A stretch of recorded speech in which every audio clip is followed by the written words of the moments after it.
My Lords, many things are said on social media, including by Elon Musk, and I'm aware that he's a prolific user of his own platform. There has been much discussion of his words and their impact. I don't want to dignify them with any further reaction, I don't think, in this chamber.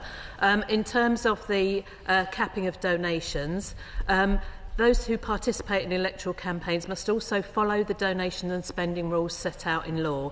It's the responsibility of those receiving political donations to take steps to ensure they are permissible, and we will take any necessary steps to ensure those requirements are tightened and abided by.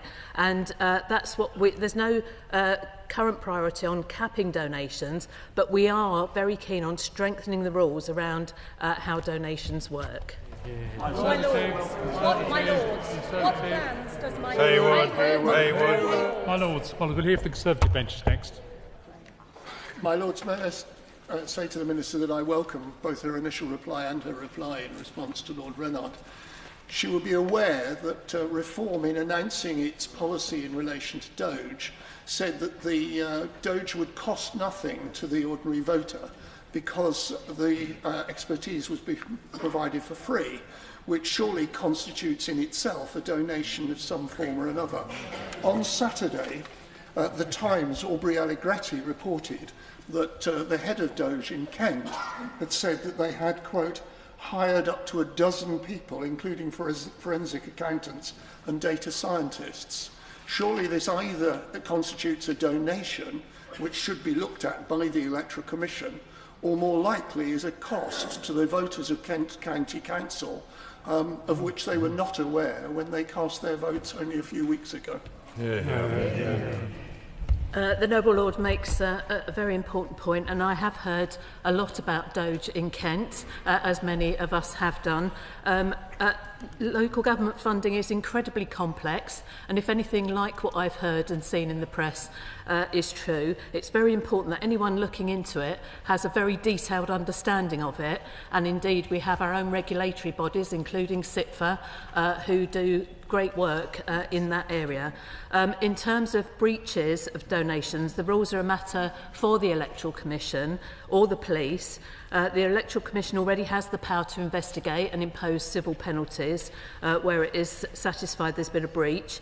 As part of our commitment to strengthening the rules around donations, which includes, of course, donations in kind, and that's very important, we are also reviewing whether any changes are required to the role and powers of the regulator to make sure that rules across the political finance framework are enforced effectively.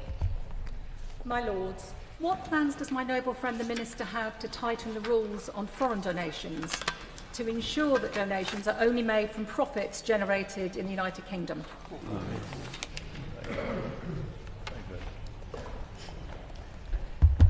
My noble friend makes a very important point, and this is one which we have discussed in the chamber before.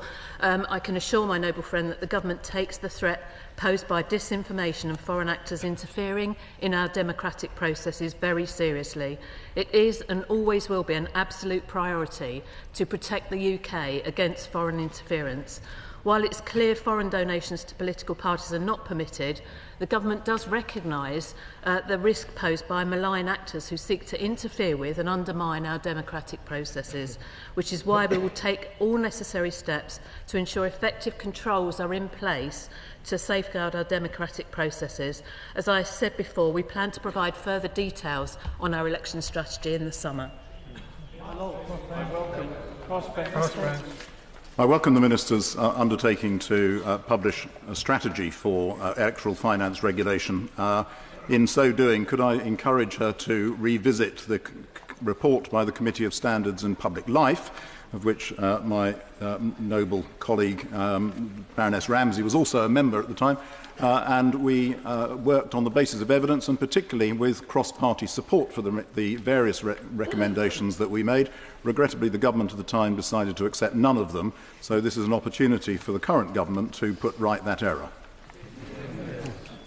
As the work is being done to consider what needs to be in the electoral strategy, there have been a number of recent reports on elections and how they work, and all of the work done will of course be considered as we pull together the election strategy.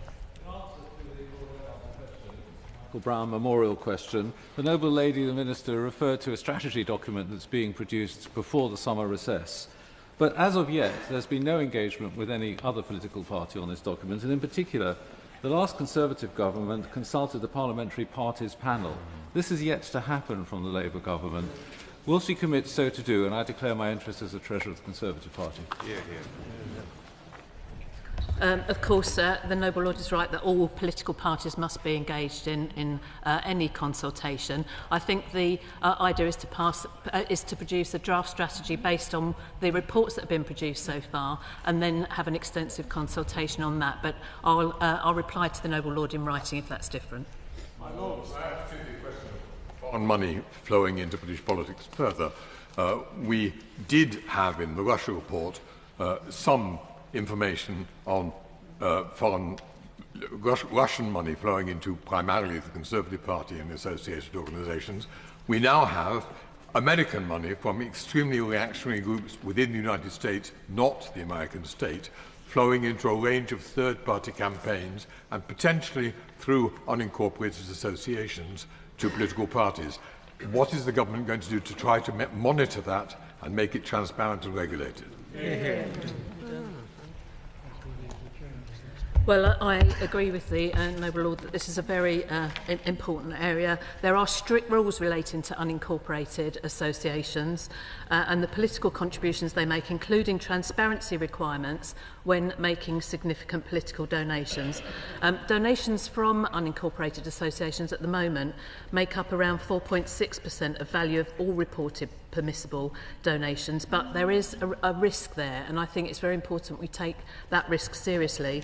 As already stated, our department is currently developing policy proposal to meet manifesto commitments, and as part of this we are exploring recommendations from key stakeholders, including many recommendations that have been made in the past around unincorporated associations.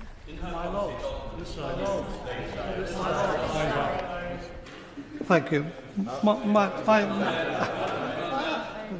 Thank you. My Lords. Oh, sorry. My Lords, during the passage of the National Security Bill, the last Conservative government gave a commitment to this House to introduce greater information sharing powers between relevant agencies and with political parties to help both identify irregular sources of monies for. Why has the Labour government done nothing to deliver on this sensible proposal? Isn't it in the Labour Party's best interests that they are given the heads up if they are taking money yet again from Chinese spies?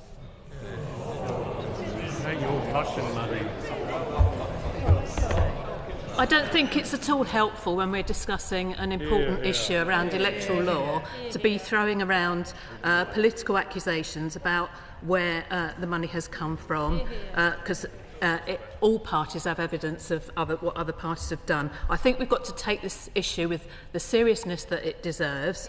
We've got to work on what our strategy is. Information sharing is, of course, a very important part of what we are doing, and I can assure the noble lady that when we come to the strategy in the summer, information sharing will play a key role in that. Lord Brooke of Alberthorpe. I beg leave to ask the question standing my name on the order paper. My Lords, Peace Day falls at the start of the UN General Assembly High-Level Week, the annual gathering of world leaders to discuss matters of peace and security and to commemorate the UN 80th anniversary. Peace is the bedrock of the UN. As always, the United Kingdom will be at UNGA in full force, demonstrating our support to the UN, its charter and the essential role of the UN in effective multilateralism and the international rules-based system. I'm grateful to my noble friend the Minister for that, which is much welcomed, and I thank him for the great energetic and printable service which he is giving to this House and to the government.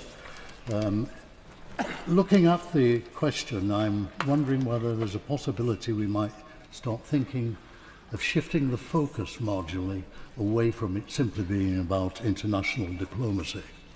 But in fact, we might start to look for better peace amongst ourselves, that we might look for more inner peace